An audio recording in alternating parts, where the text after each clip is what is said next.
Bhagavad Gita, capítulo 6, texto 45. Pero el yogi, con asiduo esfuerzo, limpio de culpa, perfeccionado a través de reiterados nacimientos, alcanza la meta suprema. Lo que estamos hablando. Esto con el tiempo se alcanza la meta suprema. Es una persona que nace en una familia particularmente virtuosa, aristocrática o sagrada, se da cuenta de la favorable condición en que se halla para llevar a cabo la práctica del yoga.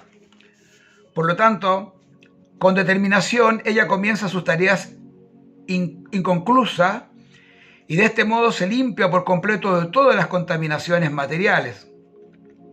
Cuando finalmente se encuentra libre de todas las contaminaciones, logra la perfección suprema.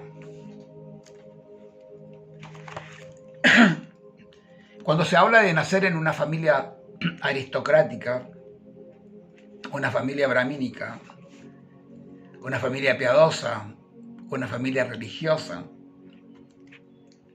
un hogar decente, no se trata tampoco de discriminar, de que los demás nacemos en hogares no muy favorables, y es verdad.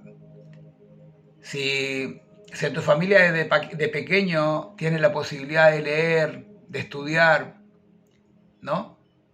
Si tienes la posibilidad de ir a un buen colegio, si tienes la posibilidad de reunirte con buena gente, claro que tienes más posibilidades. Estuve escuchando por ahí un programa que hablaba acerca de la meritocracia. Hay algunos que dicen de que el tipo que no es rico porque no quiere. Y que tenemos todas las mismas posibilidades, pero hay estudios que dicen de que un rico continúa rico. Y claro, es que lo que pasa es que van a un colegio de ricos, se reúnen con gente rica, se van a unos buenos colegios. Al final, cuando salen de la universidad, tienen muchos contactos porque todos sus amigos son todos ricos y todos trabajan en grandes empresas. Entonces, lógico que le va bien. Ahora, a ese lugar, los de abajo no llegamos. Entonces, significa que es un buen karma nacer en una familia aristocrática.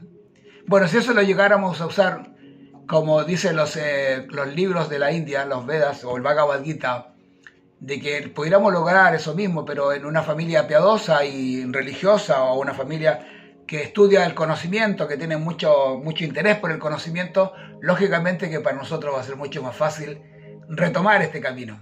Por eso que se habla del mejor nacimiento que podría tener el yogi una vez que deja este cuerpo. ¿Ya? Bueno, Hare Krishna, Namaste.